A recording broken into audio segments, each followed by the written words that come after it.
as we are studying about compressible flow.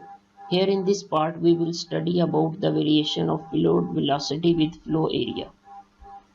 It is clear that the couplings among the velocity, density and flow areas for isentropic duct flow are rather complex. In the remainder of this section we investigate these couplings more thoroughly, and we develop relations for the variation of static to stagnation property ratios with the Mach number for pressure, temperature and density. Variation of fluid velocity with flow area. We begin our investigation by seeking relationships among the pressure, temperature, density, velocity, flow area and Mach number. For one-dimensional isentropic flow, consider the mass balance for a steady flow process that is expressed as m is equal to rho av. It means that the mass flow rate through the process is constant. Differentiating and dividing the resultant equation by the mass flow rate. Just we have to take the derivative, apply the product rule and divide the obtained expression with the mass flow rate or rho av. We obtained the following relation: d rho over rho plus dA over A plus dV over V is equal to 0. Here in this expression, rho is the density of the fluid, A is the area and V is the velocity of the fluid. Neglecting the potential energy, the energy balance for an isentropic flow with no work interaction can be expressed in the differential form as dP over rho plus V dV is equal to 0. Here is the simplification process or how we can derive this expression. The flow is steady, one-dimensional isentropic with no work interaction, no heat transferred to or from the system, and no change in height from state 1 to state 2. So potential energy is also 0. Or for the case of nozzle, there is no change in height from inlet to outlet in most of the cases, or in our case that we are going to consider. So the potential energy is also 0. We know that the stagnation enthalpy is the sum of the static enthalpy and kinetic energy. In our case, stagnation enthalpy is same at the inlet and outlet of the nozzle. Or we can also express this relation as H1 plus V1 square over 2 is equal to H2 plus V2 square over 2. This equation can also be written as H plus V1 square over 2 is equal to constant. Now differentiate the preceding equation, and after differentiation it becomes dH plus V dV is equal to 0. From the thermodynamic property relationship, TdS is equal to TdH minus V dP. In this equation, T is the static temperature, S is the entropy, H is the enthalpy, P denoted the static pressure and V is the specific volume. The flow is considered as an isentropic flow, so the term TdS becomes 0 and the equation reduces to dH is equal to V dP, or we can also express this equation in the form of density as 1 over rho dP. Now put the value of dH here in this equation to the above equation. So the final equation can be expressed as dP over rho plus V dV is equal to 0.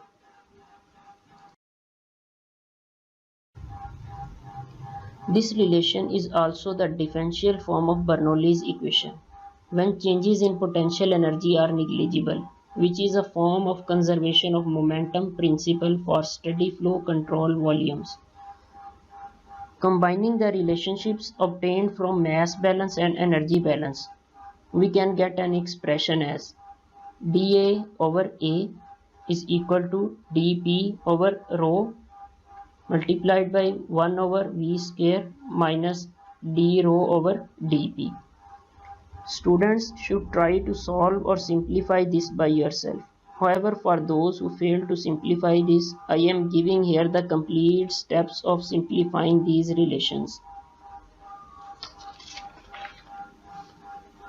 We derived an expression of speed of sound as we are discussing the topic speed of sound and Mach number in previous lecture. The expression was c square is equal to dp over d rho. By considering the entropy change 0 or change in entropy is 0. We can also write this equation as 1 over c square is equal to d rho over dp. And substituting in preceding equation we get an expression as dA over A is equal to dP over rho V square multiplied by 1 minus MA square. MA is actually the Mach number.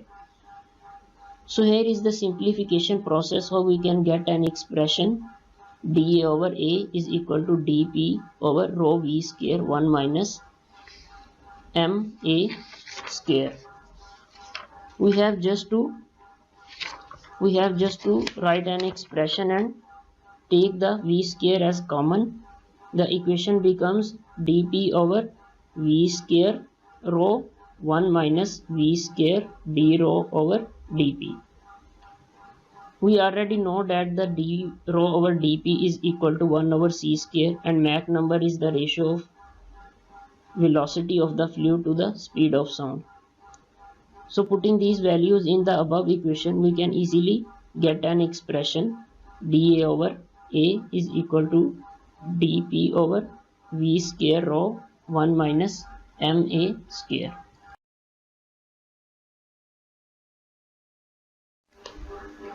This is an important relation for isentropic flow in ducts, since it describes the variation of pressure with flow area. We know that area, density and velocity are positive quantities. For subsonic flow, when the Mach number less than 1, the term 1 minus MA square is positive, and thus dA and dP must have the same sign. That is, the pressure of the fluid must increase as the flow area of the duct increases, and must decrease as the flow area of the duct decreases. Thus, at subsonic velocities, the pressure decreases in converging ducts, subsonic nozzles, and increases in diverging ducts or the subsonic diffusers. However, for the case of supersonic flow, when the Mach number greater than 1, the term 1 minus MA square is negative, and thus dA and dP must have opposite signs. That is, the pressure of the fluid must increase as the flow area of the duct decreases, and must decrease as the flow area of the duct increases. Thus, at subsonic velocities, the pressure decreases in diverging ducts or supersonic nozzles and increasing in converging ducts or supersonic diffusers. In simple words, we can say that during supersonic flows, nozzle acts like a diffuser and diffuser acts like a nozzle.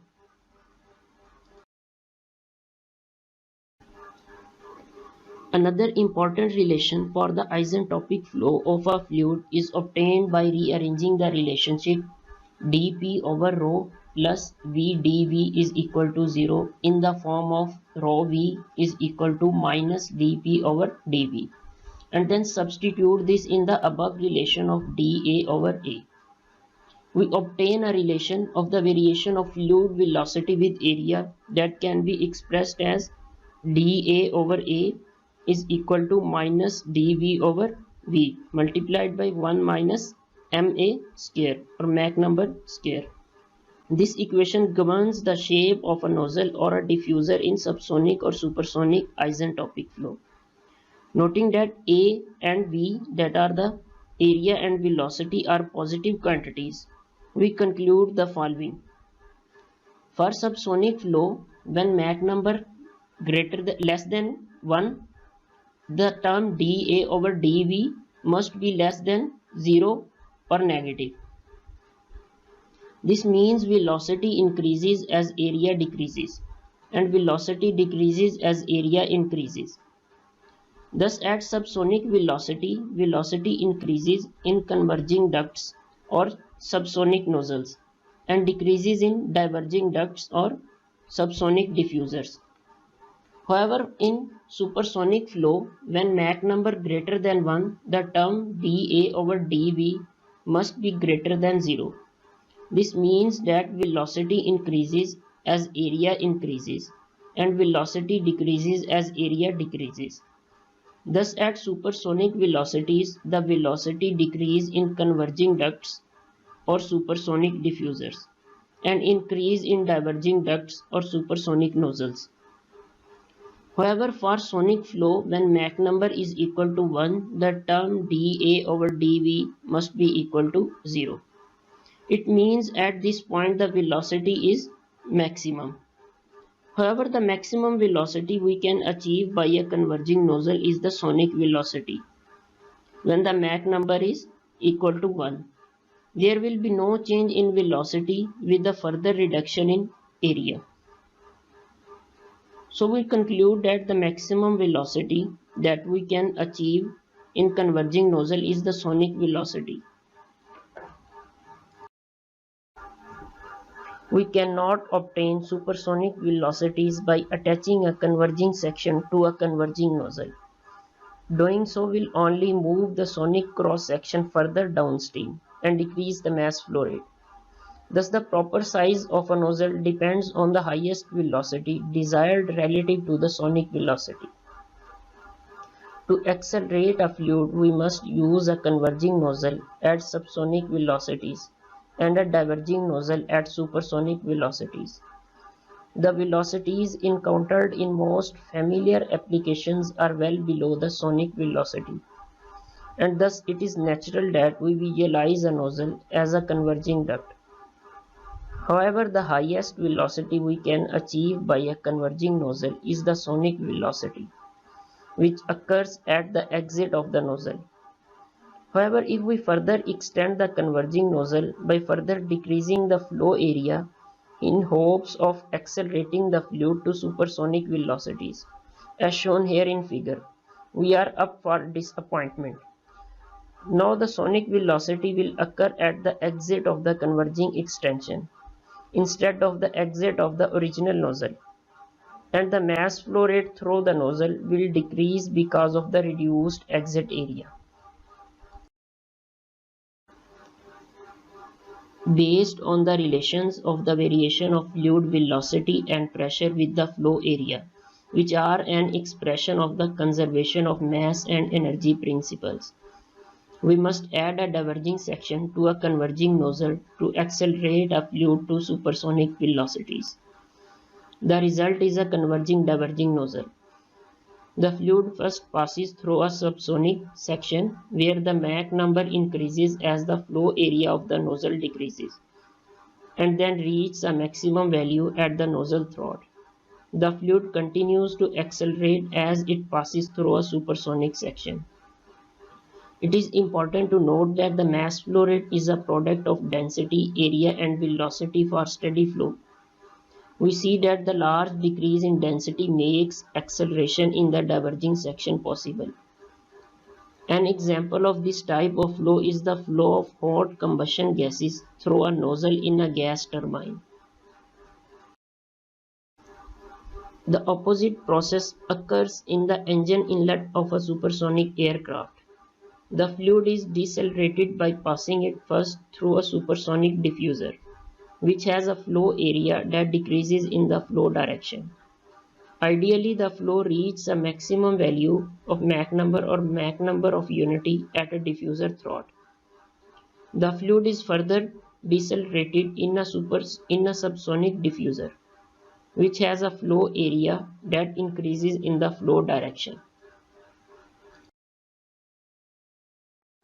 In this lecture, we studied the variation of fluid velocity and fluid pressure with flow area in a converging nozzle, with a brief discussion of the converging diverging nozzle. Thank you for your attention.